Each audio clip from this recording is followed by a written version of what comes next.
ఆధ్యాత్మికంగా నాలో ఈ శరీరములో ఈమెకు బలహీనత ఉన్నట్టే ఆత్మీయంగా నా బలహీనత ఏదైతే నేను బాగు చేసుకోలేకపోతున్నానో, ఏదైతే ఈ లోకంలో ఉన్న వైద్యులు బాగు చేయలేకుండా ఆమెకు ఎలా ఉన్నారో, ఈ లోకం వలన నేను బాగుపడలేకపోతున్నానో దాన్ని బాగు చేయి నాయనా అని చెప్పేసి మనం గట్టిగా దాన్ని ఆ ప్రార్థన ఆమెలో ఉన్న విశ్వాసాన్ని హైలైట్ చేస్తూ మన ఆత్మీయ స్థితిలో ఉన్న అనారోగ్యత కొరకు మనం ప్రార్థించుకుంటే ఎక్కడో ఒక దగ్గర ఏదో ఒక విషయంలో చాలా కాలం నుంచి నిన్ను బాధిస్తున్న విషయము ఉండొచ్చు. అక్కడ ఆమెకేమో 12 ఏళ్ల విషయం ఉంది, మీకు 2-3 సంవత్సరాల నుంచి బాధిస్తున్న విషయం ఉండొచ్చు, బలహీనపరుస్తూ ఉండొచ్చు, నీరసము నిరుత్సాహపరుస్తున్నట్టుగా ఉండొచ్చు.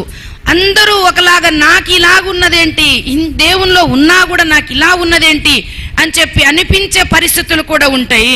అక్కడ మనం గుర్తించాల్సింది ఏంటంటే ఆత్మీయతలో ఏదో అనారోగ్యం ఉంది, దాన్ని దేవుని దగ్గర నేను తీసుకెళ్తే బాగుపడతాననే విశ్వాసం ద్వారా మాత్రమే అది సాధ్యపడుతుందని గమనించాలి. దేవునికి స్తోత్రం, హల్లెలూయా. ఇంకొక వాక్యాన్ని మనం చూద్దాము. 13వ